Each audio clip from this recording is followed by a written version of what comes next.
I want to pay people good money for good shit, but I don't want to pay people good money for bullshit. And it's like, why are you creating an environment in which I have to now struggle as a consumer to deal with a problem in infrastructure because of your greed? That's what drives me. Maybe I'm not so fueled by memes. That's the boomer in you talking. Yep, could be, man. Could be.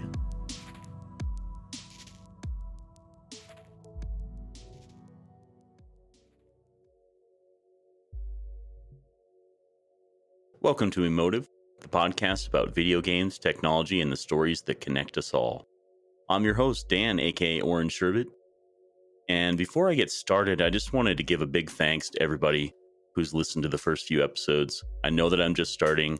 I know that I have a lot of room to improve, but thank you so much for all the feedback and all the support I've gotten so far. I promise that I'm serious about improving the show, so keep the feedback coming, and I will do my best to improve every week. On today's episode, herbbug is back with a vengeance. The last episode that we had some technical difficulties. His microphone was not working properly, so it was noted in the audio quality, and I feel bad for representing him that way. He definitely does take pride in his audio quality, so today's episode, the audio will be much improved, you'll notice. Today we're talking about E3, a little bit of a postmortem of E3, and herbbug has 4 games that he's looking forward to in the next year. I have a few, but they weren't necessarily at E3. But we get into that. We get into talking about microtransactions again. The conversation just never ends there. Some recent news there that piqued our interest. And as always, with herbbug, our conversations kind of wander into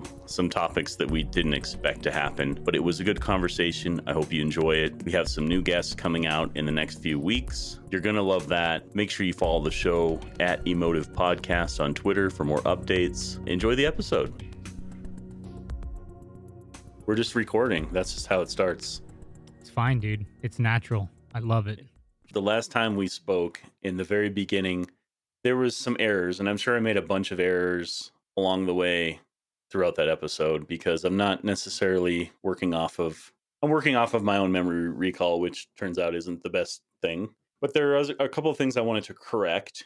In the very beginning, I referred to classic rock as this sort of way of describing time, and it turns out that classic rock, it's kind of frozen in time, as I would say. It's like 70s and 80s rock, and it just stays that way forever. And it turns out 90s music is now 90s rock is mostly referred to as alternative rock. Mhm. That's a thing. Although alternative is more or less timeless. You can be alternative whenever the hell you want. At least that's my Yeah, opinion of it.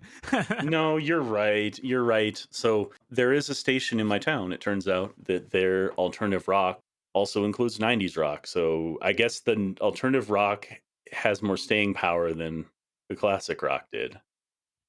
I suppose that can be argued. Yeah, why because not? it did shift. It did shift. But anyway, classic rock, alternative rock, two different genres. Not necessarily. You're not going to hear alternative rock playing on classic rock stations, Right. Unless they're fucking up because they do sometimes, unless it's There's a like bit of Greta Van Fleet or something in right 30 years. That ambiguity. Like you know who they are.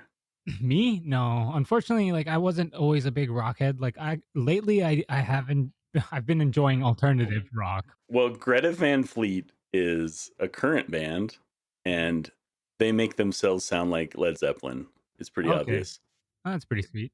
And then the last thing I wanted to describe, because I made this podcast not necessarily just for people who have watched my Twitch channel and have watched maybe the person who's on the episode, herbbug, or other Oh people. shit, that's me. I wanted things to have context in a more broad sense that anybody could listen and more or less understand what's going on. I'm saying if people listen from the beginning, not just jump into this episode, you have to know what Twitch is and you have to know a little bit about video games and stuff like that. Not every episode is going to be about video games, by the way. You know what I'm saying? There's going to be topics that are going to be foreign to you unless you know a little bit about them. Mhm. But I had mentioned the blacklist, and that was sort of in relation to how we met. Yeah. And I don't think that I described what the blacklist is. The blacklist is a streaming team started by a friend of mine, Smack is his alias on twitch.tv. And A streaming team is started by a partner on Twitch, a partner being someone who is has their channel on Twitch monetized. And the streaming team is a list of friends that they decide they want to have represent their brand, and his brand is the Blacklist. However, since then, Smack is now under the TSM organization. So the Blacklist is kind of the secondary thing, but it's still a really cool group of guys. And through that, a lot of our communities have kind of melded together into kind Intertwined. of some pretty great friendships, and that's sort of more context of how we met, and so people know it's just a big community of people who met mostly through playing the DayZ mod back around the 2012 2013 timeframe. For sure. All right, well, E3 happened. Great stuff. There's what they call like the four horsemen of E3. I don't know if you've caught any of that. Go for it, man. There of course it's gonna be Keanu Reeves. What's the actor's name that was Punisher? He did the presentation on Ghost Recon, I think. He had his dog. John Bernthal. Yes, that's him, yeah. He had his Okay. dog on stage. He's a big advocate of, like, pit bulls not being, like, these aggressive animals, that they can be really, really well behaved and lovable animals, and it's more so a reflection of The the owner. owner, yeah. But the dog was just such a cutie pie up on stage and so well behaved. So you had Keanu Reeves, his dog, and then you had the, I think, creative director for Ghostwire, which was presented at the Bethesda like keynotes or whatever you want to call them. And then the fourth one, I'm not sure I recall what the fourth one was just from memory.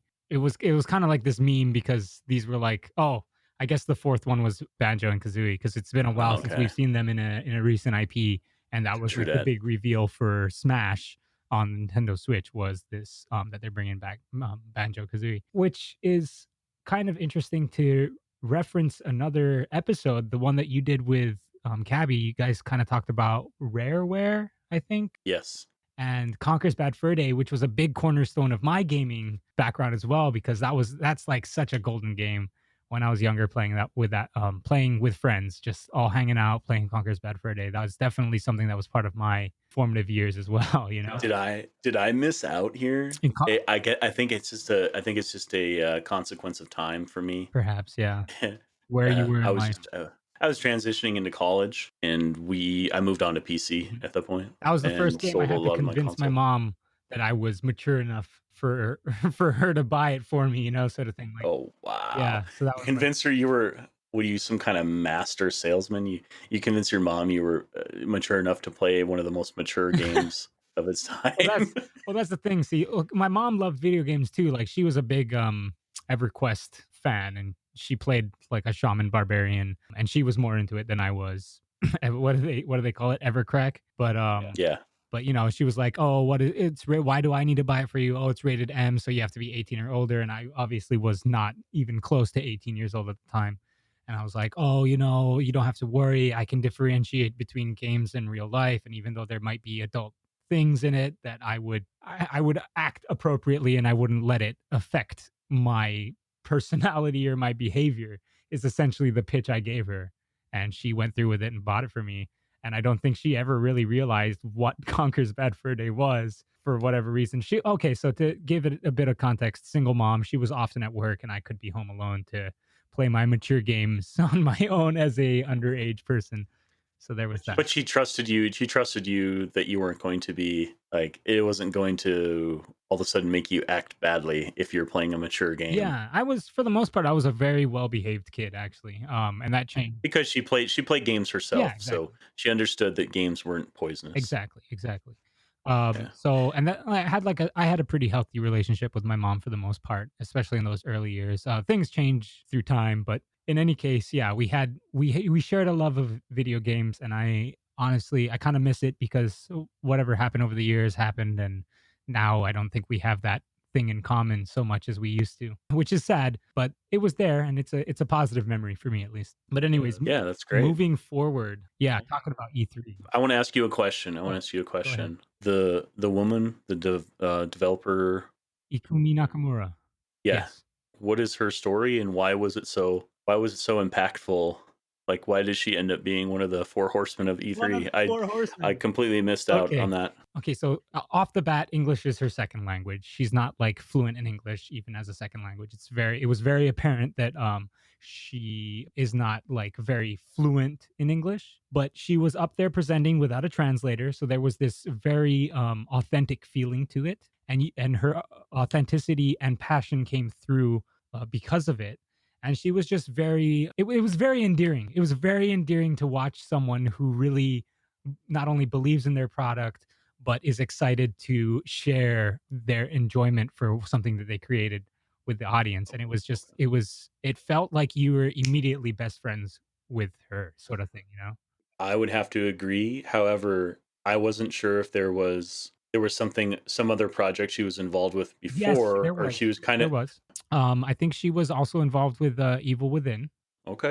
of which Oh, that's right. yeah, Yeah. of Okay. which the creative director, I whose name escapes me now, I'm so sorry, I wish I was more on top of it, that it came to light that she was more or less like his protege, more or less. So there is a history to it as far as it goes. For there is value there already. People have some kind of good faith in the creative director that I guess was her mentor, and then in the actual studio itself. But yeah, her sort of her reaction at the end was the meme, right? It was her doing the little yay Right, right. I think what thing. she Or said or, was, or was that the beginning?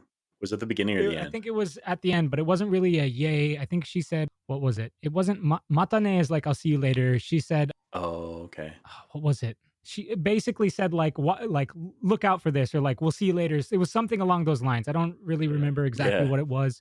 It was cutesy. It was one of those cutesy Japanese things. People just connect with authenticity and passion more so than professionalism and concise speech and all that, Right, you know? right.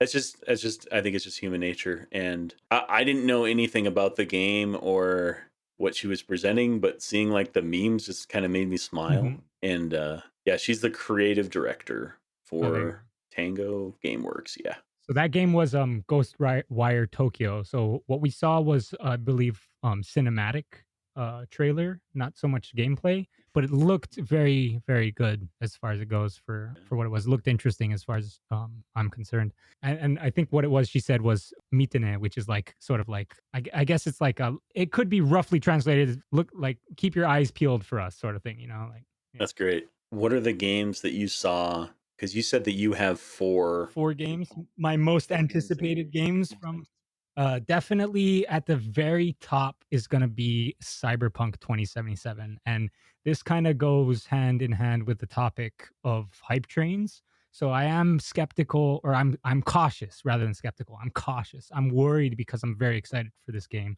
which is going to be, from what I understand, a single player, heavily story driven sort of RPG. Once the one thing before we get too Mhm. far, we'll continue on with Cyberpunk 2077. I forgot. I wanted to just put this out there for no reason. People were so hyped. They said the best thing about E3 was Keanu Reeves being Oh, announced right. as a part of that game, and I was like, that's great, but everyone for some reason think he's like God's gift to the world or Mhm. something. I also think that he's great. I just don't think that I elevate him to that level. I actually like John Bernthal Oh, better. yeah? Yeah, I just like There aren't the as many sad, lonely John Bernthal memes out there, though, so I think there's this kind of it's the memes. This is a meme yeah, driven well, thing. so, like, the thing about it is we've all seen that image of Keanu Reeves on the park bench, sort of with a sandwich looking down Yes. sadly. He He needs a needs a friend. friend. I think he has lots of friends, actually. I mean, it's Keanu Reeves, I'm right? sure he does. He just hey, here's an idea. Maybe the guy just doesn't like to be in the public light as much as Sure. others. Maybe that's what makes him great. There is a But humility or a humble, some kinda, like, humble pie thing going on with Keanu Reeves for sure. absolutely. I just subjectively I like John Bernthal's acting better. But there you go. That's what drives me. I don't maybe I'm not so fueled by memes. That's the boomer in you talking. I'm just kidding. Oh, man. Yep, could be, man. Could be. I'm not going to reject my Right. programming, No, that's okay? fine.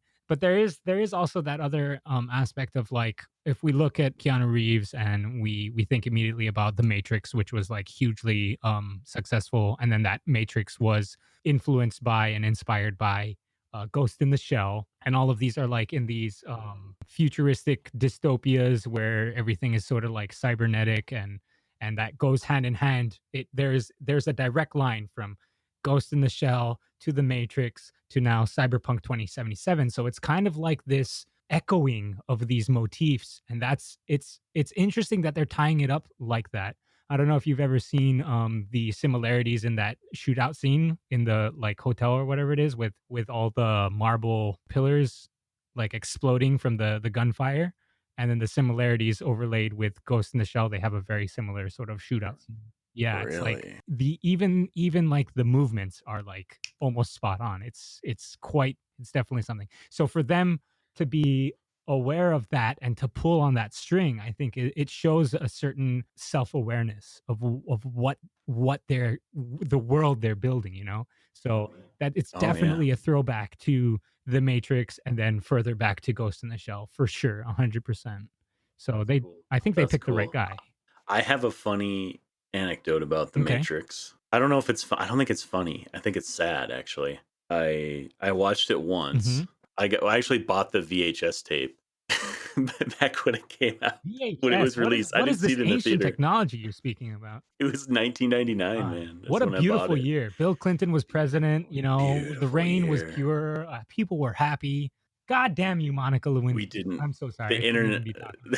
the internet wasn't as big Right. of a thing. There weren't the world wasn't connected by Yeah, dude. smartphones. What a Nerd culture was very much so Yeah, underground. I remember the year of 1999, the summer of 1999, running out of school with my best friend and his sister, and it was just like an insane downpour, and there were huge puddles in the grass, and we were just like, like doing the belly slide like in baseball, like through the water. Like I just that was 1999 for me. Is those memories? It's just Just belly sliding in the exactly, rain, dude. baby. Fucking just so great. The story is it comes many years later when I was probably 24, let's say, and a movie theater in town would show movies at midnight, and it would be classic movies.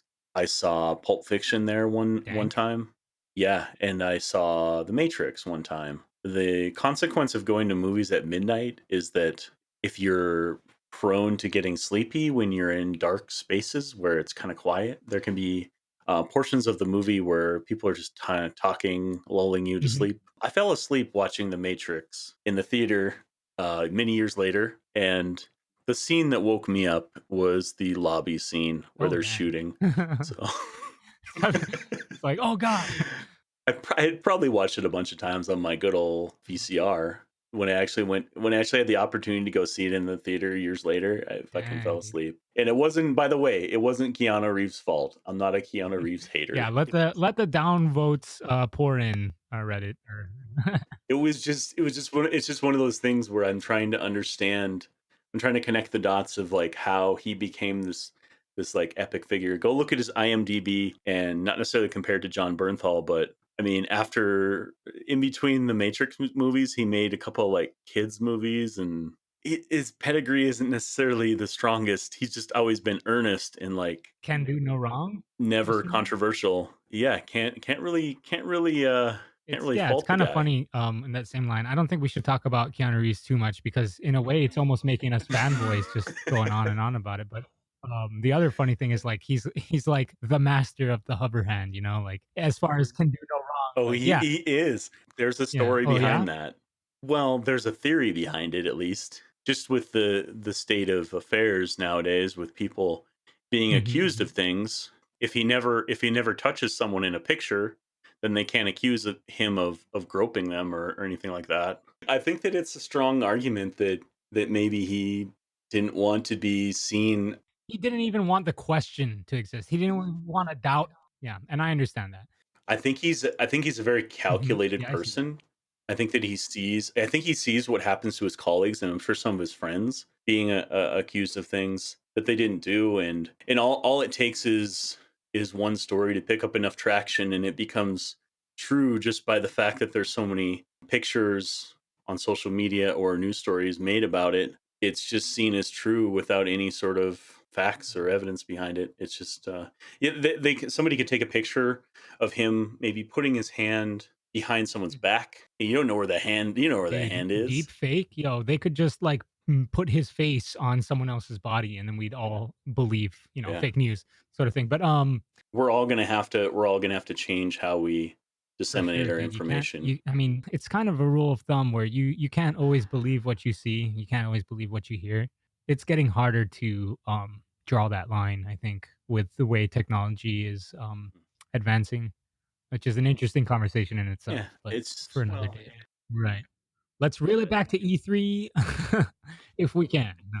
okay. So we were talking about Cyberpunk 2077, and you were just describing the Mhm. hype around it and that it's a single player narrative. What is it? Is it the pedigree behind the It is. developers, CD Definitely that Project plays a role. Red? Definitely, because, I mean, we all know them for the Witcher series, which is it's more so story driven than just action, right? I think it's safe to say that. In the later games, the fighting mechanics and stuff had become more fluid and a little more, I guess, hands-on, but it's always been heavily story driven. And you're one to say that we need more story driven games, games that have unique stories too, not just the typical video game and movie tropes, something that is rooted in its own universe, something that people will connect to still, but maybe even delving into smart themes of dystopian futures too. I know that those have been done, but in the modern era, now that we have a more immersive environments and production values that are The processing power behind it is increasing, and so we can simulate a world in a more believable manner nowadays. there you go. That's a much more, yeah, it's a much more intelligent way to put that. So lay it out. I mean, this is me. I'm setting you up. CD Project Red, that's cool. The Witcher series, I didn't play it. I watched some people play some parts of it. Didn't really get into it much. I've generally, when a bunch of people I know like a game, Mm. it must be good. All right. Well, let me start off with this. You've seen Grandma's Boy, right? Okay, so Yep. I'm thinking about getting robot legs. It's a risky procedure, but I think it's worth it. Obviously, joking here and paraphrasing badly, but I absolutely love the themes of like this dystopian, technologically advanced future. Not so much the dystopian part, but more so the technology, human augmentation, and the different levels of connectivity and all of the different things that come with a much more advanced technological foothold on the world.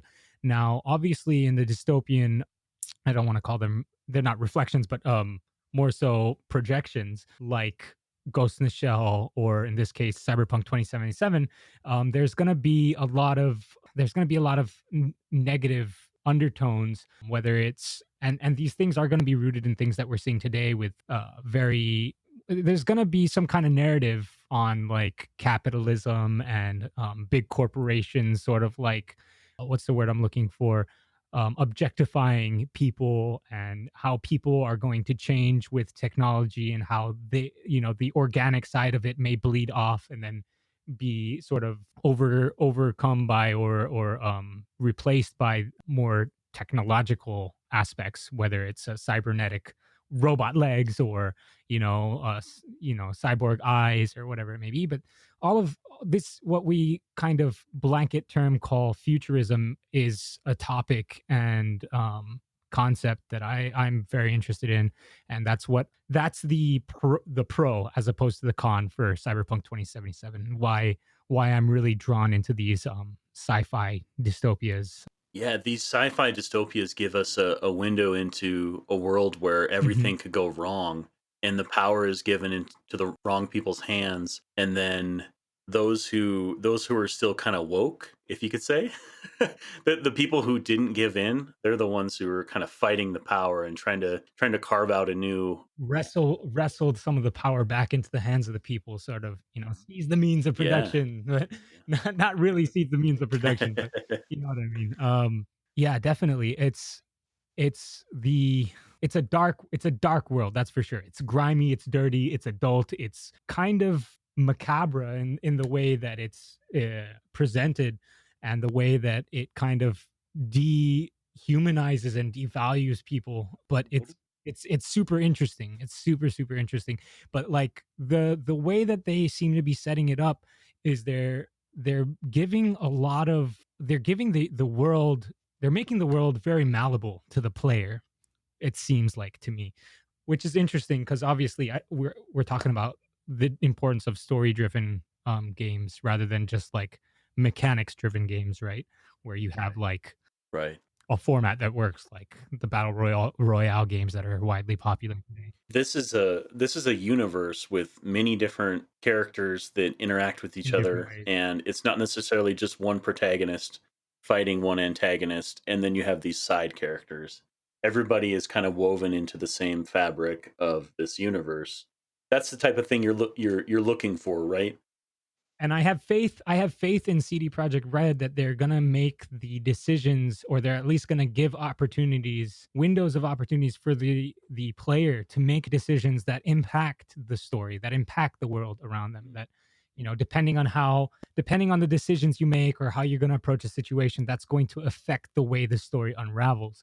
And I think that that's where the value is really woven into in a game like this, because people are going to want to have their own experiences. While it may be fun and entertaining to watch someone else run through it, your decisions and your approach and all of the free radicals that can take place while trying to carry them out, the things that could go wrong, the things that could go right, they're going to change in some ways that experience. And I think that that's really where the value is. That's what I'm excited about. Wow. I want the decisions to matter. That's awesome, man. Hey, Yeah. what I know that we've talked about this in the past. Two questions at the end of this Cyberpunk 2077 segment, which you've Mhm. actually got me. You might have me convinced to actually play the game because I was more in the camp of wanting to just watch someone play it, but maybe it's something I want to experience for myself. What Right. inspirations do you think that the developers have taken? Like, what source material have they taken inspiration from? So it's actually a tabletop game originally. Cyberpunk Oh, that's right. 2020 Yes, you're is right. actually originally a tabletop game, much like D&D, as far as I understand. And I'm not really well versed in it because as excited as I am about it, I kind of want to stave off garnering too much information Oh, okay. because I want it to be as fresh as possible. But it is rooted in an IP that is already I am established. going to ask my friend Thoglore about this when I talk to him because he is Perfect. all about the tabletop, all about the RP. So it'll be coming in a future episode. We'll delve more into that. The last question I would have is what are some movies you could recommend to people that would kind of be that sort of sci fi dystopian futurist? Because I know that you've recommended some in the past. Mhm. I mean, obviously, at the beginning of this thread, I said Ghost in the Shell, which is an animated movie, the original Ghost in the Shell. I'd say watch that because that had a lot of inspiration. This was like the seed for a lot of people, which then led to The Matrix, which is in essence a dystopian future, right?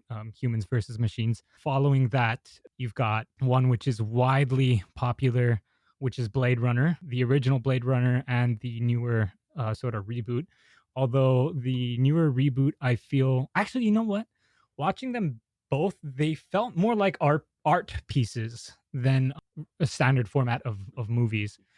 I feel like a lot of people didn't really care for the reboot as much, but it was more, for me, it was more a feeling. It was very visually oriented. It wasn't like this crazy action flick. It was more these wide open vistas. And I mean, there was, a main storyline that you follow throughout the film, but it was more than that. There's this whole like universe that's created, and it's sort of presented in a way where you have a lot of freedom to interpret it the way you want. You're not they don't pull your hand along as much as in some other films. And I appreciate that because it gives more freedom for the viewer to make what they will of it. What were people That's expecting out of this movie? Were they expecting something that's more akin to the way movies are produced nowadays, where it's mostly action, light on the dialogue, really kind of light on the scenery, unless it's setting up an epic battle of some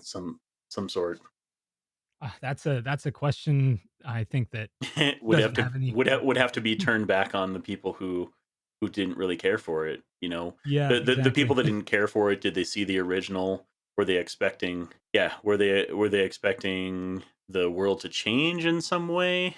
You know, Mhm. I don't I know. think I think so we I think sort of a makeshift answer to that would be people are so used to being spoon fed nowadays that they don't have the attention span wherewithal to watch a movie that might have longer bits that don't have any dialogue, that have a wide open vista and some music behind it, some audio design behind it that's supposed to elicit a certain feeling, and they don't know what to do with it. They don't know, oh, how does this make me feel? Why am I supposed to feel a certain way? It's like, where's the meat? Where's the plot? Where's the dialogue? Where's If the it's action? yeah, if it's presented as like a sci-fi action movie, it should be that. And they're like, we don't want both. We want either Mhm. action or we want esoteric, long-winded discussions like Quentin Tarantino style.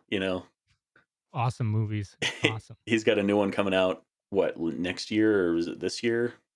I'm What pretty is I'm pretty excited about that. It's You can't really go wrong with Quentin Tarantino Yeah. those. What is the name of the movie? Something about Once Upon a Time in Hollywood, I think it's called. Oh, is that what it is? Yeah, that's his. Yeah, I think I've seen a trailer for that. Looks Yeah, fucking awesome, dude. yeah. Looks absolutely fantastic. Somehow, Charles Manson is involved in this movie.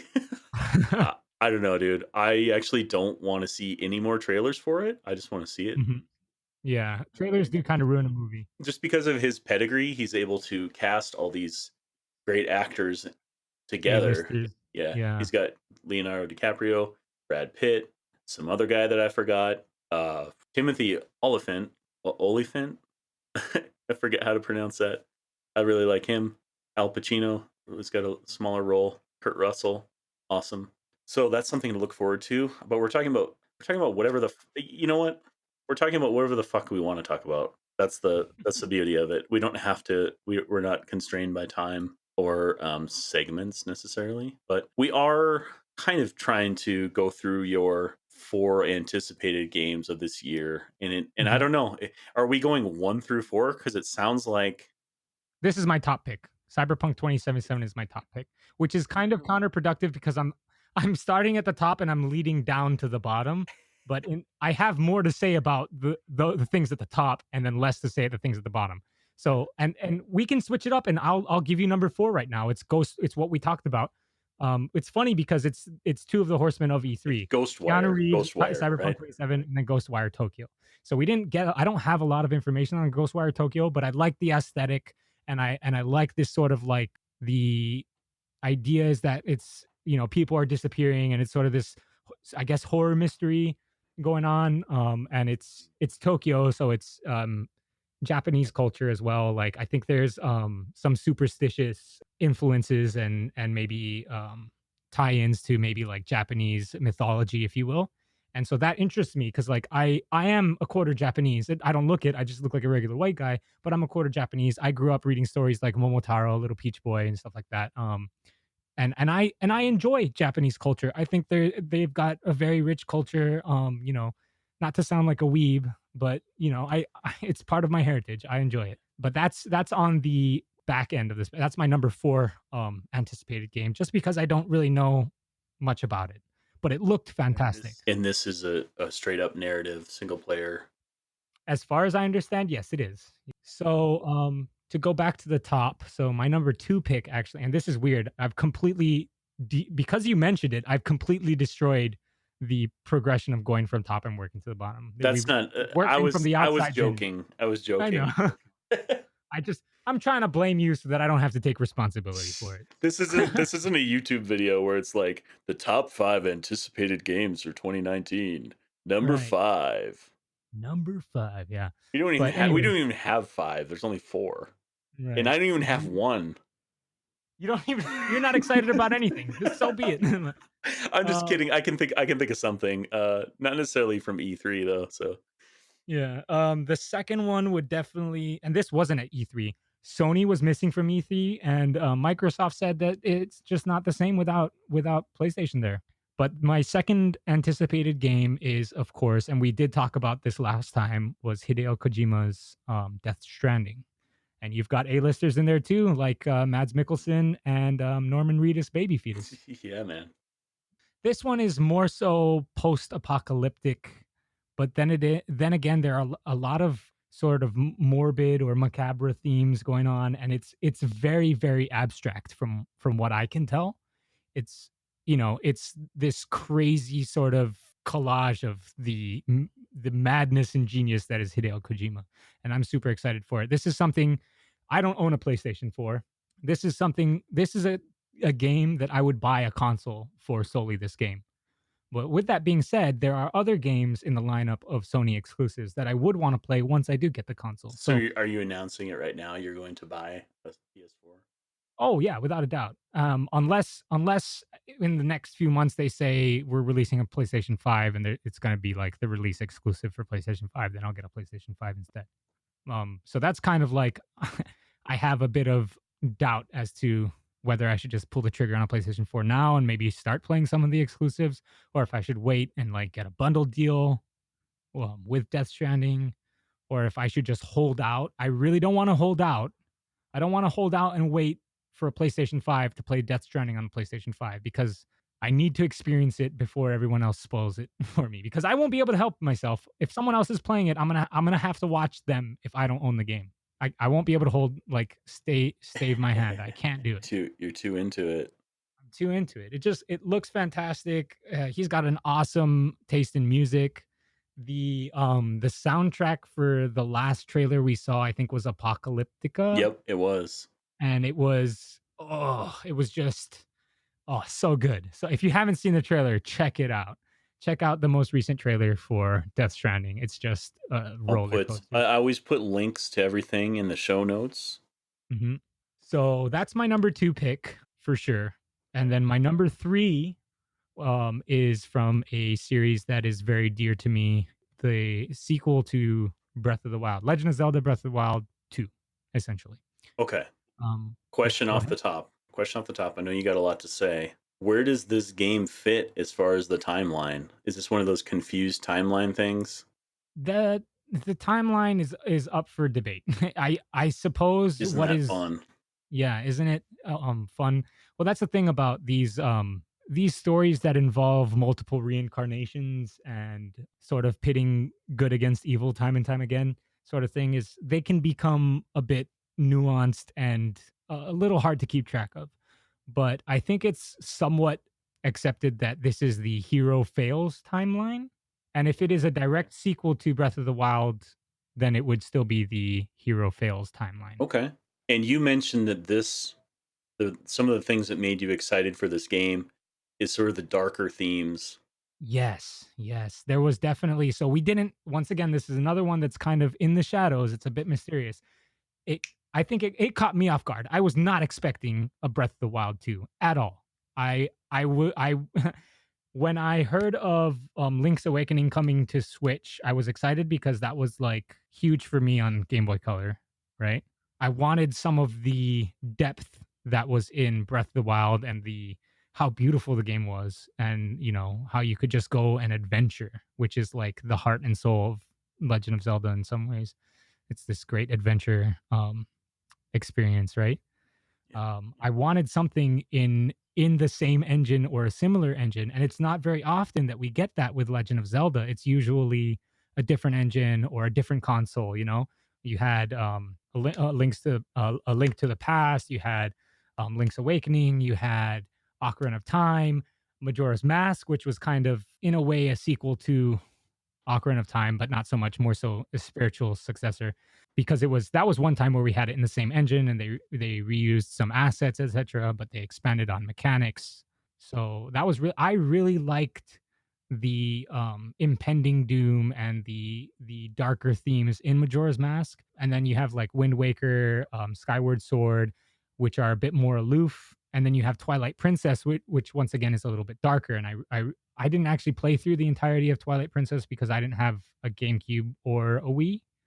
But I from what I had seen, I really enjoy. For some reason, I guess you could say that I'm a sucker for those darker themes. Mhm. And watching this trailer surprise reveal for Breath of the Wild 2, the audio behind it and the atmosphere And what we saw, it definitely was pulling on those darker strings again. So it definitely gave me a bit of this mixed vibe from like Majora's Mask and Twilight Princess again. And that really excited me because Hmm. of my affinity for the darkness. Do you think that Nintendo is okay with appealing to a more adult audience with this game, if that's the case, or do you think it's still kind of catered towards a mass audience, including kids? I don't know how many kids are really into Zelda. Like, just I'm sure that Nintendo games are kind of like More universal, right? family oriented. More family oriented. You think that Mhm. they're okay with having darker themes, or do you think that they have it kind of they tell their stories in a way that can be they're like okay to have darker themes because they're honest and they're not necessarily like visceral, like violent. But what do you think? Did I give you enough Enough, breadcrumbs there? to work with there. Well, Nintendo is Nintendo. People are gonna buy Nintendo for Nintendo, you know? They don't really have to push the envelope too much because they've got, like, a really good consumer base, and they don't really need to prove who they are, I guess. And to be clear, we're talking about first party games. We're not talking about because obviously there's a lot of third party games they'll allow on their consoles that will be much more violent and that sort of thing. But we're talking about first party games because First you party games, yeah. mentioned because Zelda. Yeah, So exactly. go ahead. Zelda's one of their big IPs, and, I feel like, there's a lot of people grew up with Zelda. I feel like they are aware that there are a lot of adults that may appreciate some of those heavier sort of themes, you know? What we got in Breath of the Wild was essentially a timeline in where the hero failed, right? He lost and he had to be put to sleep and then woke up 100 years later and needs to get his shit together for lack of a better term and save the world, right? Again. I feel like Breath of the Wild does kind of set you up. I feel like any of these timelines where the hero fails is kind of a timeline where things go wrong, you know? The world is ravaged, people die. In Breath of the Wild, we had the four champions that were now spirits. Well, they're still able to help us out, but they are dead, they are more or less no longer in the world of the living. And these are, once again, somewhat it's a darker theme. And we see, Zelda struggling with feeling inadequate. I don't know how much of Breath of the Wild you've actually been exposed to. So I don't know if I'm just shooting in the dark with all this or I how in-depth. this is kind of all news to me. I didn't really play or watch any of the game, but I can appreciate it. Okay.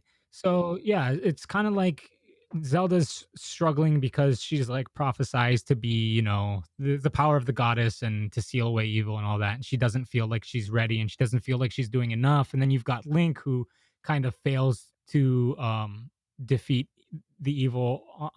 It's more so like one of those situations where she is.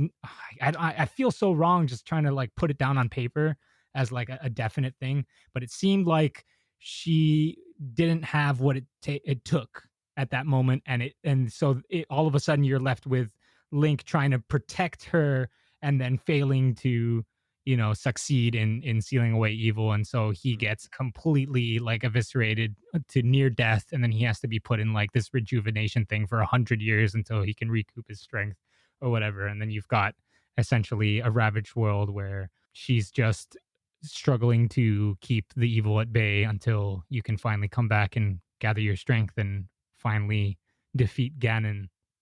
you know, I don't know. I feel like I got off track here. What we were saying is, does Nintendo are they acknowledging Adult the fan base adult fan base? I feel like Breath of the Wild they were walking a little bit more on eggshells because it was the first of the Switch console releases in makes the IP. sense. It's a launch title, right? Right, launch title, so I feel like they were a little more they were catered a little more to family thematically.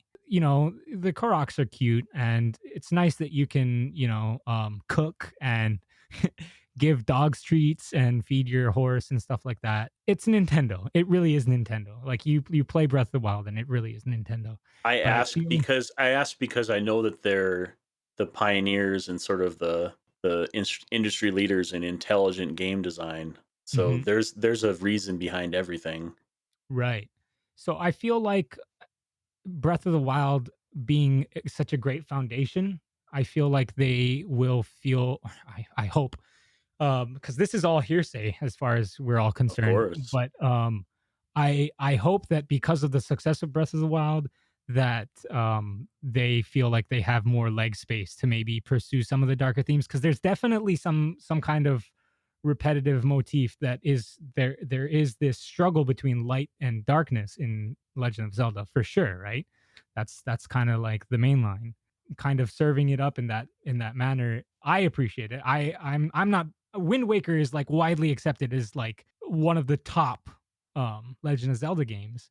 And unfortunately for me, for the art style, I just wasn't as interested. And then maybe that's me being a little bit macho about it or whatever, but that's just the way I feel about it. I prefer the more adult I guess timeline or sort of I'm with you, man. I don't connect to sort of the more cutesy type of content and in games. It's just not that's just not how I was imprinted when I think it's how I was imprinted when I was younger playing games. I was always kind of exposed to more mature themed things like one of the Wolfenstein and Doom right. and those sorts of things versus I don't know what else. Of my friends were into anime and I just remember my friend watching Sailor Moon and tried to Oh, get me into it oh and no. and I didn't. I was like, this is not me. I can't do it.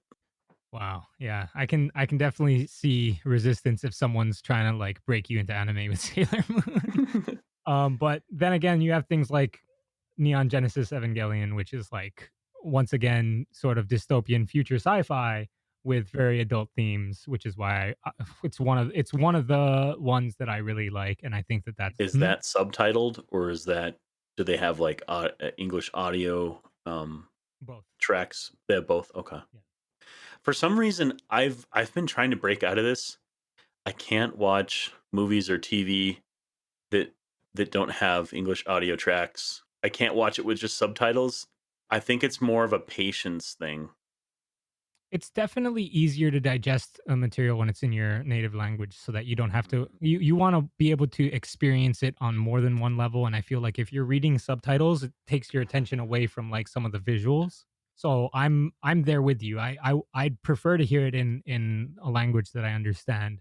But then again, sometimes you lose things to in translation, so, I think it's um my mindset too. I can watch mhm, a documentary, by the way, it's in a different language if it has right. subtitles. Obviously, I mean, I could watch it if it's in a different language because I'm a pleb and I only know English. I could watch it in a different language. If it didn't have subtitles, it wouldn't really mean a lot to me. I could kind of picture what they were saying. But Mhm, yeah, I can watch documentaries with subtitles. That's no problem. I think that part of it is I just want to turn my brain off a little bit when I'm watching movies and TV mhm, shows. I don't know if this is a common thing, but I don't necessarily retain unless it's one of my favorite shows, there'll be only like a couple of shows that I'll retain a lot of information and I can recall specific episodes as right. long as I have a few as long as I have the episode description, I can remember most of what's happening. But for a lot of shows, I could go back and watch it a year later and I wouldn't remember anything except for the major plot points. It'll be like a surprise of like, oh, okay, I remember that happened. Mhm. Oh yeah, and just for posterity, when I said I'm not actually sure what the proper pronunciation is for Neon Genesis, if it's Evangelion or Oh, Evangelion, because or I originally, I when I was exposed to it, I was originally reading the manga instead of watching it. Like I didn't have cable TV back then, and for the most part, it was reading it, so I didn't get to hear it as much. So I'm not. That was a conversation we had on the side about the differences between being exposed to certain terminology or words even via literature versus via like hearing it actually auditorily spoken. And my example was the word haphazardly, which I've gotten some flack for recently, which I pronounced sure. haphazardly in the last episode. I only laugh because I'm sure that I make those same mistakes. Mhm. And I mean, also I laugh because it doesn't matter to me. yeah, and at the end of the day, it doesn't matter. And with your friends and stuff, they're gonna poke fun at you when you make a mistake, and that's totally healthy. And I enjoy it too. But it is a bit embarrassing when it kind of makes you feel like, oh, like I guess I'm so stupid, I didn't realize that I was making this mistake. You know? but that's not necessarily the case. Sometimes it's just a matter of I circumstance. understand that. So we wrapped up your top 4 most anticipated games Hmm. this year. So that is Cyberpunk 2077, Death Yes. Stranding, Oh yeah. Ghostwire. Ghostwire is actually at the end. Breath of the Ghostwire is Wild the 2 that's comes right. in Breath of third the Wild. place. That's right. Breath of the Wild 2 is in third place, and then Ghostwire Tokyo Hmm. at the end. That's it. Okay, now I'm Those are my supposed to big come four. up with 4 titles that I'm interested in. Not even interested in most anticipated. Jesus Christ. I Right. don't have 4. I didn't honestly, I will give some clarification. I haven't seen I am mostly into multiplayer, whether that be co-op. I'm more so into co-op PvE experiences. A little bit into PvP, but I haven't seen okay, I could give you a couple of co-op PvE games that I will probably play this year. I will play Borderlands 3 probably. I'm not that excited about it. I think it's probably great for Borderlands fans. I'm a little burnt out on the series. I think that it's a bit played out. I Hmm. think that the storyline's getting a bit tired, but it might surprise me. They're trying to introduce some new mechanics to it. They're trying to improve the co-op experience, And and I that's hope not just that going to be two player, right? That's going to be like up to at four four. or It's something. always been 4 player. I'm not big on the Borderlands series, so that's why I ask. I have like Borderlands 2, but it wasn't like a big game for me, but I know it's a fantastic game. I know a lot of people love it. It's well designed. It plays well, but yeah, it's like how much of it can you? It's like listening to the same. It's like listening to the same CD over and over again of the band. Like eventually, you might like it a lot. Eventually, it gets played out, Yeah, and the band might put out. oversaturated. And it's like a band putting out the same album over and over again. Right. Yeah, it's just slightly different musical tones in there, but Or it's like this Taylor Swift always making songs about breaking up with her boyfriend. But her legs though, goddamn, get it girl. we we hope that T Swift can find the right guy. Yeah, dude, God You bless know what I her. mean? But Definitely. then that might affect her music in the Yeah, future. you never know. I mean, there's a lot of inspiration in sorrow, man. Heartbreak. What a what a Oh shit. inspiration, man. Okay, so we got Borderlands 3. There's a Mhm. game called GTFO Oh, I heard that about this. This yeah. one's darker too, right? Yeah. It's another one of those co-op games and The logo of the studio is like the revolver, 10 chambers 10 chambers, that's what collective, it is. but Yes. it's a co-op game a la Payday, you know? Mhm, mhm. We did talk But about but that, if but I but remember. isn't it like aliens? It's like aliens and Aliens and Demons or something? yeah, but a lot of it looks like it's underground. Oh, okay. So, like, Well, it Area looks like it's 51 underground vibes? and dark. I mean, the environments remind me more of Killing Floor than anything. Okay, that's fair. Kinda like But I mean, metallic and wet and Killing Floor has a lot of indoor environments. There were some outdoor as well, but just kind of skimming through the trailer right now, that's again to remind myself what it looked like because this was announced a couple years ago. mhm. I think it's supposed to be coming out this year. Anyway, that's one I'd probably play. Looking at the atmosphere and get the GTFO or get the fuck out, Hmm. it kind of has, like, an alien vibe to it, like you said, like Ripley, Yeah, right? sure. It had to have taken inspiration from that, but it Mhm. looks like it's kind of you go through, kill a bunch of bad aliens, demons, whatever they are, move up to an objective, and sit there and wait for the objective to complete while you defend against waves of enemies, and then move on. But how much of that can you play before you get tired of it? I don't know. We'll see. There's got Essentially to be Left there's 4 got to be Dead more to the 3. game than meets the eye, right? Yeah, Left 5 Dead 3. Left 5 Dead. There's a game actually called Back for Blood. The word for no the number four Back for Blood that's being developed by Turtle Rock Studios. A lot of people don't know about, No, I haven't heard of it. and it's in development, but it doesn't really have any videos or anything related to it. They say it's a co-op zombie FPS with new features we aren't ready to talk about just yet. This is from March of this year, so Something to look out for. it's an obvious tie-in to the Left 4 Dead series, considering the fact that Valve isn't going to be paying them to make a sequel to that, so they have to do something on their own, and this is what passionate about. I guess this is what they want to do, and I would say that I am rooting for them Could we call this a 200%. spiritual successor to Left 4 Dead 2? They just by the title, I would say that, but Okay. they're of course going to say no. They say that Back for Blood is our own brand new original IP. You'll be able to shoot up a lot of zombies like in Left 4 Dead, but there's a lot of new stuff in Back for Blood which makes it unique. So it is going to involve zombies. It's the same game! I'm just kidding. What is the game we need to play? There was that game we needed to play that we Oh, the kinda got Blackout Club. the Blackout Club. Yo, I screamed like a little girl and you laughed your ass off at me. I think that game could be good. Yeah, we There's need a to play lot it. of there's a lot of indie games that are going to surprise us along the way, and that seems to be more of what I end up playing, I think. Indie games, And yeah, for sure. that's not being a hipster or anything. How can you be a boomer and a hipster, dude? You're like a walking contradiction. I'm It's just true. kidding. It's true. It's true.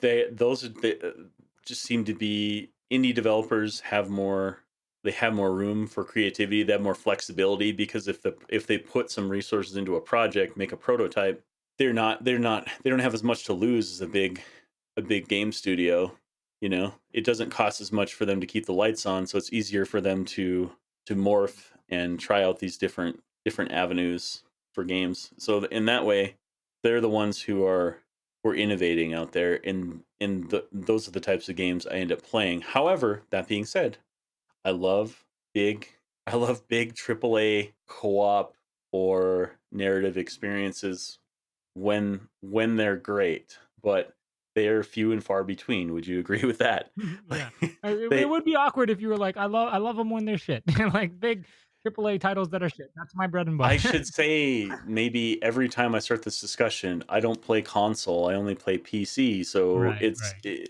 it's difficult for me. I could be condescending and read all of these articles about console games, knowing I'm not going to play them and then talk about them. It's kind of worthless for me to do that, I feel. So I just won't. I'll let you borrow my PlayStation 4, don't worry. Cool, man. Cool. It would be cool if you owned a PS4 if you were able to do You can stream they have a streaming they have a service. streaming service. Yeah, I Does think that that does that work for new games though? it's different. The PSP Now service is not new games, and they're not gonna Hmm. put a new IP out on I that service, knew, but yeah, I knew about it. I just figured it. Well, they want to sell they the want you to console. play it. They want you to play on the PS4. Yeah, but there is a means to remote play. It's that's what it is. It's a remote play, streaming from a PlayStation console. So, for all intents and purposes, let's say I wanted to play my PlayStation console from your house, I could potentially do I'm that. backing one game on Kickstarter that hasn't Mhm. been released. It's called Dead Matter. It's the well, to be fair to them, they probably started development when the survival sandbox genre was still a big thing. Now it's going to come out and it better be great or it's going to be pretty niche, but it made more sense if they would have released it a couple years ago. It's a sandbox survival game based in Canada, and it's got all of the standard trappings, but they want it to be an environment that can change with the seasons and kind of really nice weapon mechanics and cool antagonists and vehicles and all these other things that are very difficult to accomplish as a small indie studio. So Godspeed to them. I backed it on Kickstarter. It looked really good, Do but they have I a tentative release date or anything like that? no, I don't think so. I think Okay. it's dangerous for them to put out a release date because it's very hard to meet that meet those Right. demands. Yeah, and then you've got all the drawbacks of making promises you can't, you know. So here's how I'm going to tie into the next segment.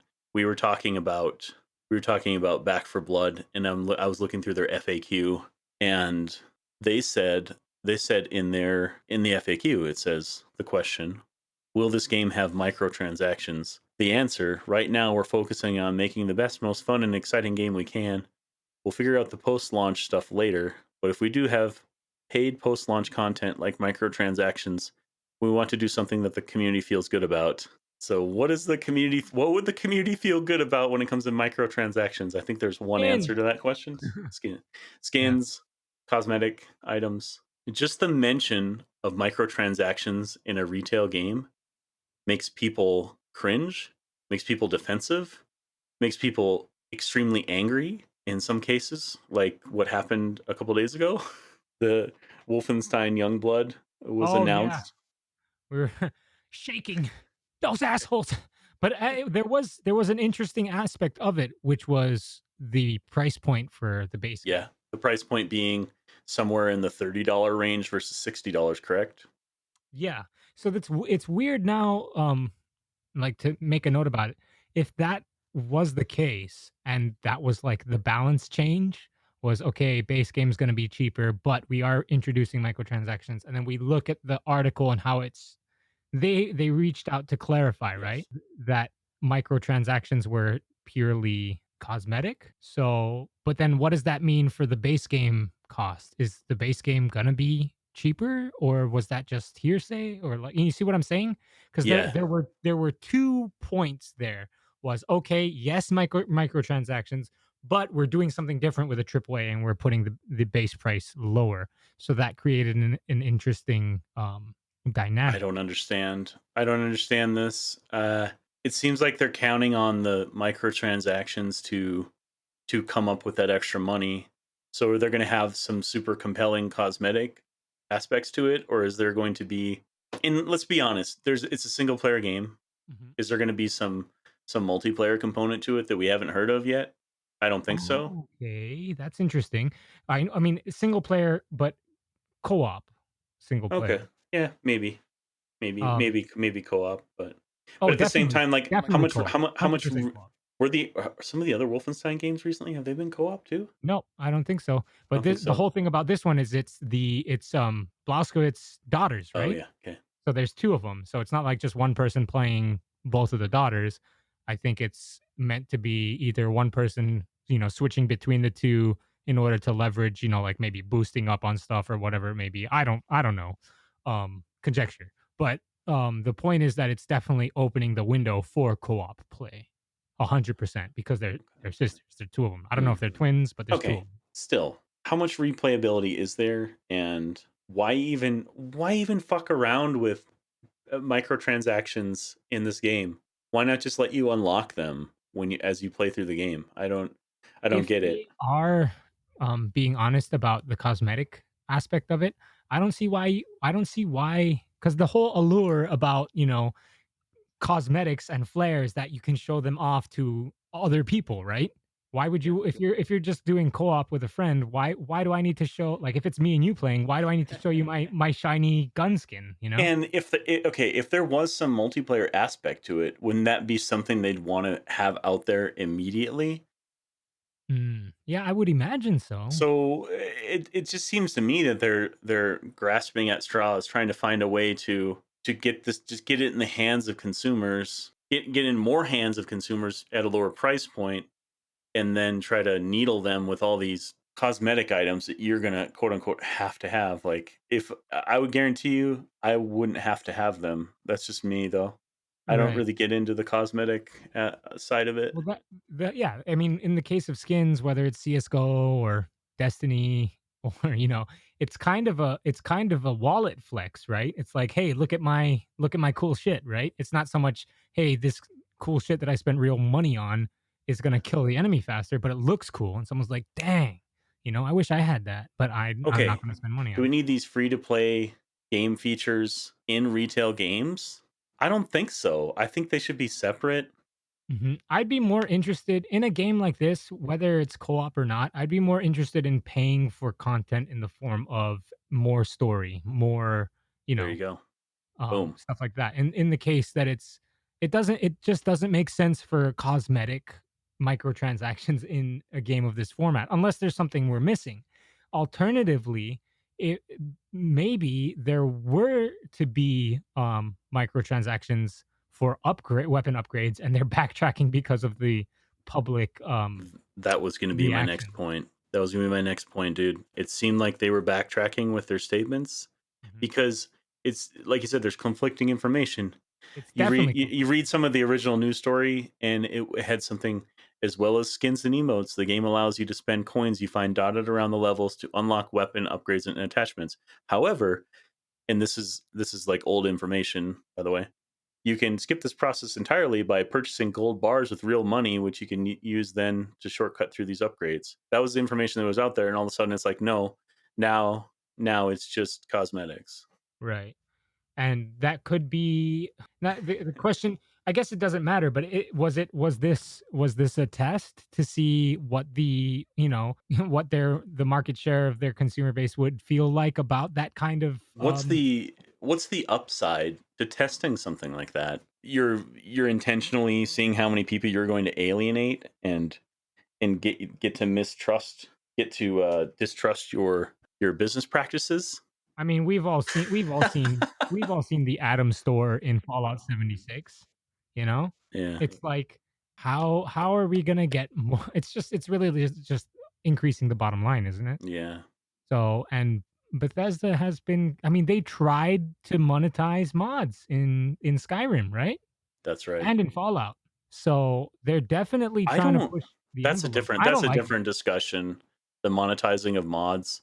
Right. I have a different. I have a different perspective on that. Maybe we'll put a pin in that, and we can talk about that at a later time. I'm not really prepared to talk about it right now, but I do have some opinions about that. I think that the way that you present things, the way that you execute them, it makes a big difference, and there can be a mutually beneficial relationship between someone who's modding for a game and the developer themselves. I've seen it.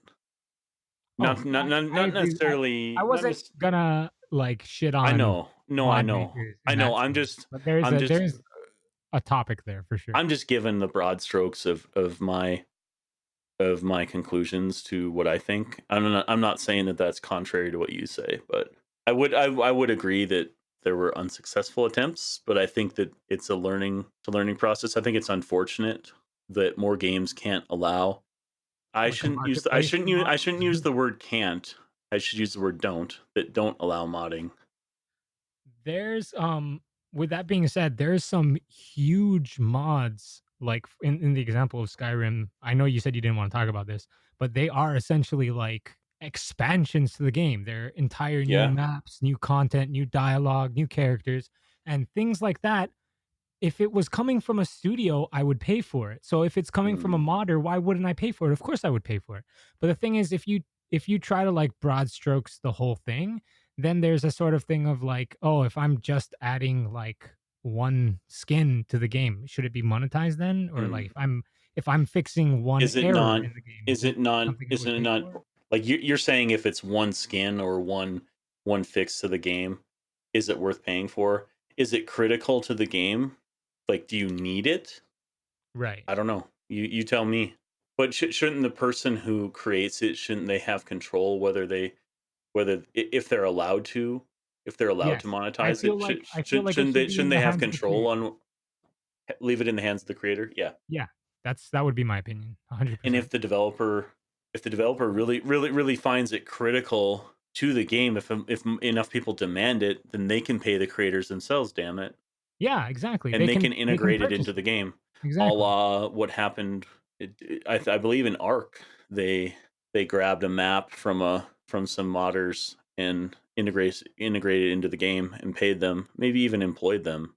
Oh, there That's you really go. the best case scenario right there for modders. Definitely. Turn it into a career, that's like a dream come true. Because 'Cause they're doing it as a passion, right? Yeah, and you have or to build their resume Mhm. to earn Definitely their experience. portfolio, their And resume. when you're working with a game that has a software development kit to just do whatever you want to an extent within the engine's limitations, you have that base game to work off of. So a lot of the work has kind of already been done for They you. give So you, you yeah, can, it's like a framework essentially. yeah, framework. We saw that from Arma 2 and DayZ mod and how that all spun off. Right. There's definitely a controversy there in this topic, and it's something that would be interesting to revisit because 'cause you're, We'll have to heavily invested in that as well. I'm heavily invested in it because some of my friends are modders, and I know behind the scenes all of the drama that they've gone through, and the underappreciated nature of their work, and the expectations that people put on them, and how they're judged, and sort of, and it becomes this thing where what do the modders expect out of it? Do they expect to make money off of it? That's where that's where we fall into problems. But a lot of them don't. And I'm involved with a project right now that I can say what it is because it's been announced. It's out there. It's the Epoch mod for Daisy Standalone.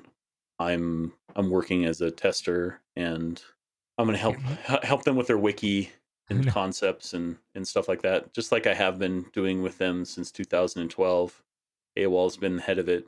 I'm going to have him on the podcast at some point here. It's going to be a really interesting discussion. I'm going to talk about some of the things that we've discussed here and hear it from his point of view, because you'll hear from a guy that is a self-taught programmer, and he just wanted to enhance the games that he played. He started out in the Battlefield series. He wanted a certain game mode in the game that wasn't there. He's like, okay, I'll program it. He got into a situation where he was possibly going to be paid by the developers to work on Battlefield 2, and then his team fell apart, so the deal fell through. And then that's rough. fast forward to now, he's finally getting his due, I feel.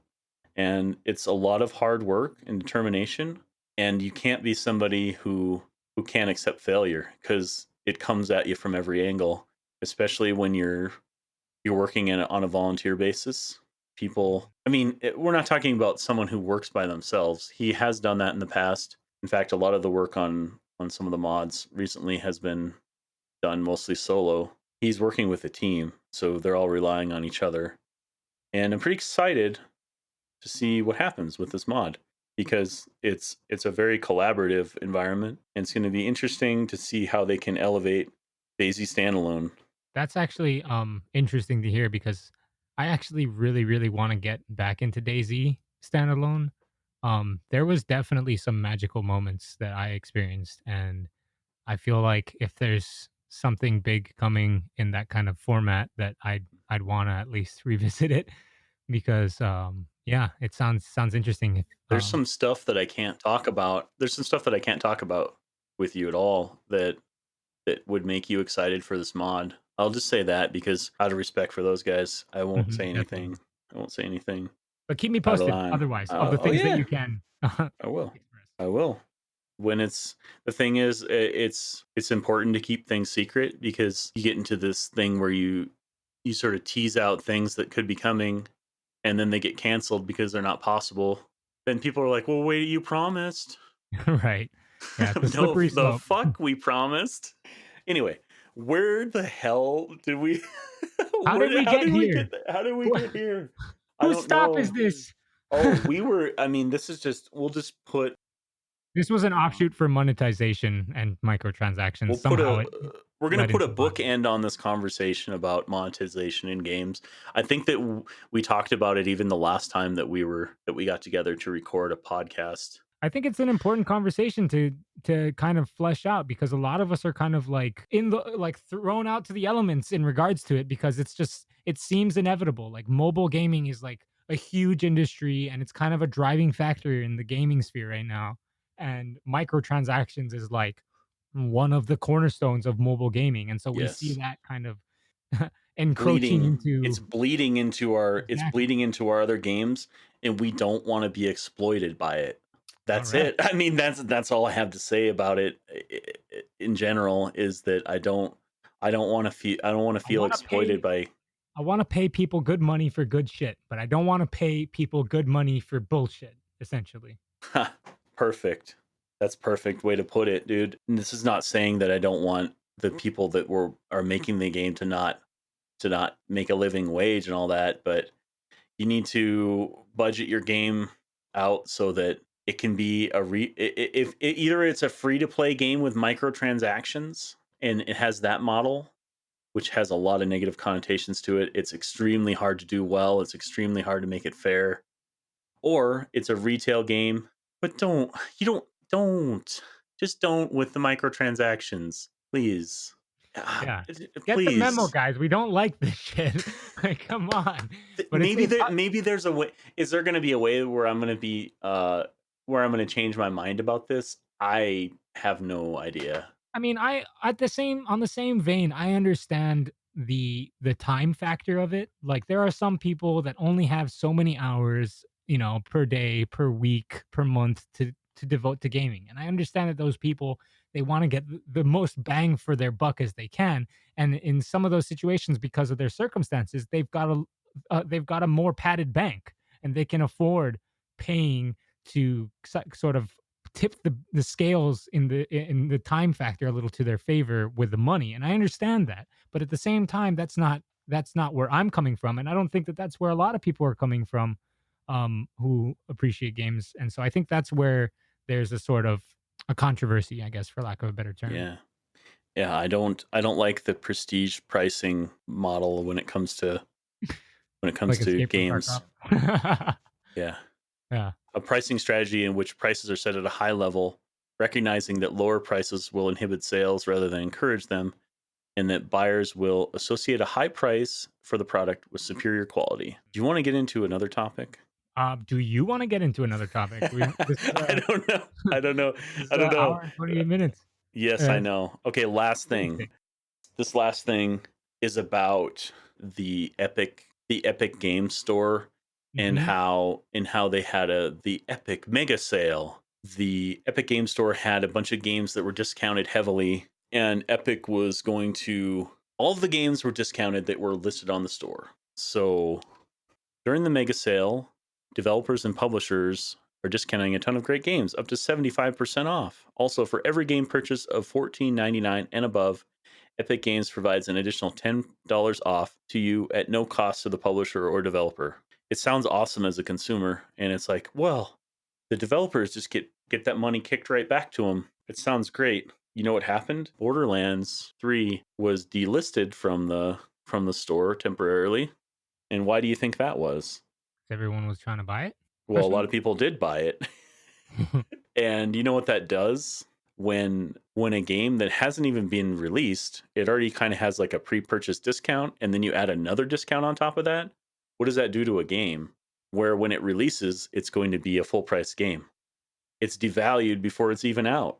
And that's something that happens to a lot of games, is that their perceived value goes down if there's a sale all of a sudden. I mean, that's just more in defense of developers than consumers. As consumers, we don't always see things from the side of the people producing the products that we purchase, right? Right. Yeah, that's for sure. We just It's all want about me. we just want a fair price for a good product. However, when something goes on sale, our brains kind of shift a little bit and we think, huh, that would be good if I could get that for cheap. Maybe I'll just wait for it to go on sale again, huh? I do that at the grocery store. I'll buy things if they're on sale, and then I'll come back and it'll be full price, and I'll be like, uh, I'll wait for it to go on sale again. I can't be bothered spending $5 on something I could buy for $2 if it's on sale. You Right. know? Yeah, yeah. It's yeah, perceived value definitely gets skewed, Do you with have the any store. opinions on that? So, as far anytime I hear Epic Games now, the hive mind, sort of narrative is, "Oh, Epic Games bad," sort of thing.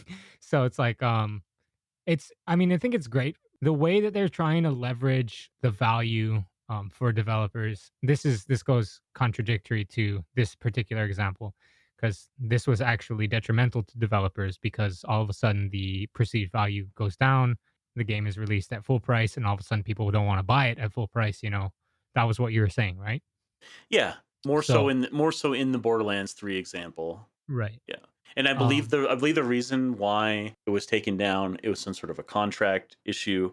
They were supposed to be in control of the store price.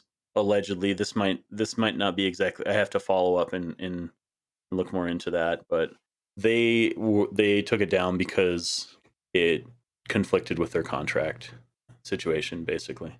it sounds like, or I don't know. I'm putting It you on the seems spot like here. Epic Store is kind of grasping at straws rather.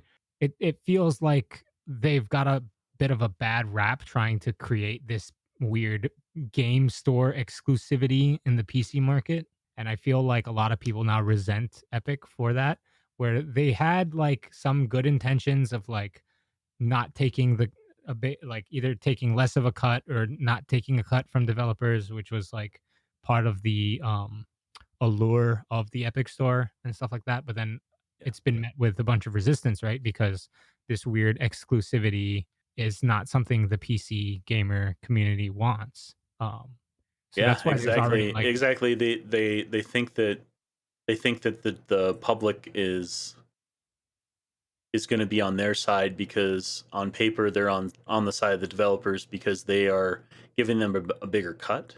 right. I think that that's yeah, it can be sort of summarized as that.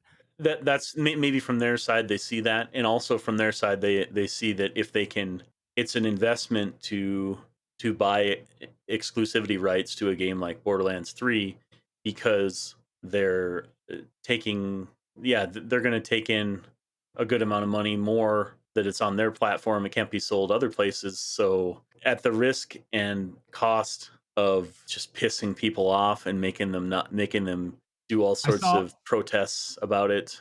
right. I saw a similar sort of I saw a tweet actually.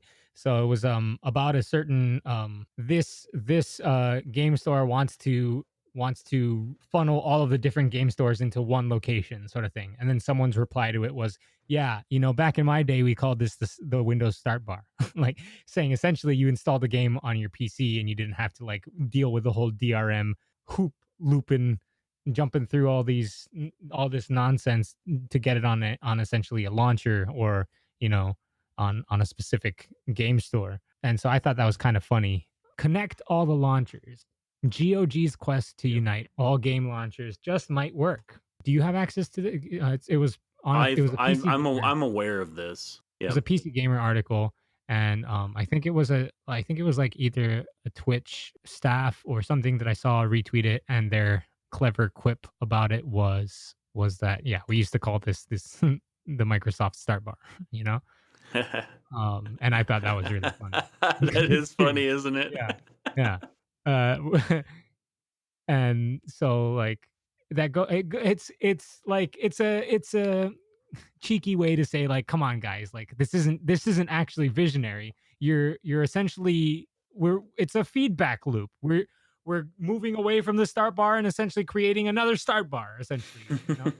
It's not really that visionary, but it goes to show you this is what people want. We want our games, we want our programs, we want them in one place. We don't want to have to launch three different apps to play three different games. Yeah, I mean, essentially a game in itself is its own app, but we don't want to have to go I have to log into this service and get it. And so if this to be service is down, I honest. can't do that. And I got To be logging to honest, this. man, there's there's times where you even forget you own games on different launchers because you never launch them, Yeah. right?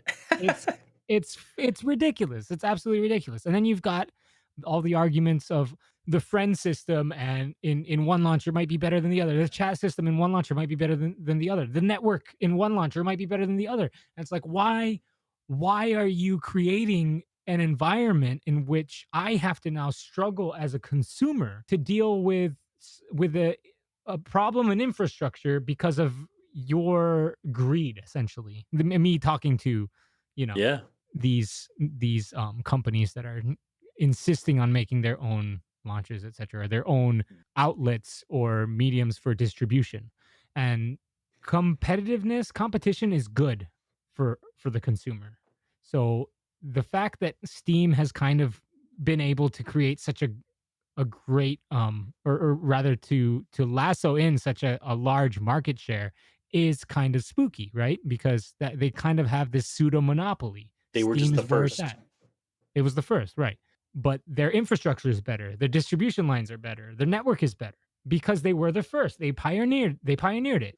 So it's better. But they also take a bigger cut. And so some people are like, how can we rectify this? How can we tug a war, pull back a little bit of the cut to us? And it's like, okay, so what are our options? We make our own launcher. Well, if you're going to do that, you're going to have to do it better than Steam. Don't just give me something else for the sake of giving me something else. Do it as good or better, then I'm not going to have as much of a problem with it. This is the thing about competition. It's not just about getting market share, it's about providing a service for the consumers. It's fucking hard to do, isn't it? Oh, With an yeah. established brand or product to They're going create up to against the leaders. to So, create something that's going to be matching the market leading technology. Are you going to be mhm. able to do that with your beta version that you've tested with like 1,000 product testers? What happens when you get 100,000? I Right. think that's sort of what happens, and I don't know what to say about the future of platforms. I just don't think it's gonna. I don't think that there's going to be any sort of solution to it. I think that it is going to segment out in it to whoever wants a launcher. They In want an to do it. ideal in an ideal world, the competition and the wanting to gain back the market share, I hope will push these companies to strive for excellence rather than to just strive for a bigger piece of the pie, you know? If they They're incentivized to make money, so Yeah, they need to listen to their consumers. absolutely. Absolutely. But if they're the gatekeepers to a product that they know that people are going to want, then they might be less likely to they might be less likely to be on the side of the consumer. It Right. makes you wonder if that's what's going on with this Wolfenstein situation, where they think that this game is going to be in such high demand that they can kind of wedge in some little microtransactions. Hey, what's it gonna hurt? A couple of bucks No for a big deal, just a couple of microtransactions, you know? If you don't want them, you don't need them, but, yeah, we want them. So 50 all this cents for a fedora. What's it gonna hurt? why did we suddenly, like, adopt these accents? Like, "Hey, it's just a big mafia, you know, I just want a bigger piece of the pie, it's a pizza pie." I don't know. And again, I think that it's important for us to recognize that just at the very end of this, that a game publisher or a studio isn't one entity. It's a bunch of people, Right. and you can't say that, like, the person who one individual person at that studio doesn't represent everybody, and the mouthpiece of the organization isn't everybody. It's There definitely interesting, and in today's world, what with, like, victim mentality and outrage culture and all of these other things, it's really hard not to jump on, like, the hate train, grab your pitchfork and your torch, you know? When something Yeah. goes wrong that you don't like, it's hard to just take a back seat and go, "Alright, you know, I don't like this, I'll express that," but it's n you don't have to go and witch hunt the developers and stuff, you know? Like, Yeah, they're exactly. I mean, all of these people have their own individual voices. Exactly. You said it pretty well the the last episode, about how developers are kind of swords for hire. Right. They're not necessarily like shareholders. you know Right. they might only be just making a salary. They're doing their job, and they're trying to do it the best they can. Mhm. And They've got, you know, whoever's managers and stuff. yeah, well, whoever is deciding on things like microtransactions, they might not necessarily agree with it, but they've got to feed their families, they've got to support themselves, and whoever else is they got to do what they got to do, is what I'm saying. And you can't fault them for that. I feel like this is an untapped market. These companies need to start hiring gamers to beta test whether these microtransactions are gonna work, whether they're comfortable with this. I mean, they probably have sample sizes of people that they go, "Okay, what do you think Yeah. about this?" And they say, you know, "Yes or no." But Fresh eyes, dude. They need fresh fresh eyes, eyes on these products, definitely. because Call me, shoot me an email, herbbugtv@gmail.com. I'm ready for you. No, I'm kidding. go get Anyway. it. Lots of dick pics incoming. Oh boy, I cannot wait. Um, no, as consumers, we are the ones who are going to have the power to change things. So if we don't want to be a part of something, we don't need to shell money out for it. We need to show them that this is not the right strategy. We don't want it. We don't, We don't want it. We don't want it. Well, But thanks, withdraw. man. We don't Thanks, want it. man. Do you have anything else you want to plug or say before we end this No, I'm episode? actually that was kinda like a meme plug. I hope that wasn't inappropriate. Um, that is actually my email for, posterity once again, Sure. but yeah, if you caught it, you caught it. If you didn't, that's fine. You can find it at my Twitter, @herb_bug. I'm also live on Twitch almost every day this year, or actually, as of right now, every day. I'm trying to Is stay that committed to it. is that a goal to be Yeah, at we live for? actually I'm such a millennial. Everything I do is just a meme. It actually started off on the New Year's as a joke, like, "Oh, what if I did this?" And now it's been 6 months and 16 days where I've gone live every single day. Pretty crazy, man. Yeah. You can find me on Twitter at orangesherb, and all the other stuff you'll be able to find below this episode. We'll see you Oh, next thank you. time. Thank you all for listening. And again, thank you for the feedback. And like I said at the beginning, I will be having some new guests on the show, including my friend Thoglor, who I had a great conversation with about D&D, storytelling, and roleplay. So those that are interested in that topic will want to check that out for sure. And the next few weeks, I hope to have my friend AWOL on to talk about modding, specifically the DayZ mod era, his story. That one's going to be great. I aim to put these out every Monday, so look forward there. You can subscribe to me on any platform that you listen on. Find me at Emotive Podcast for the show. All the links are in the description down below. Have a great day, and I'll see you on the next episode.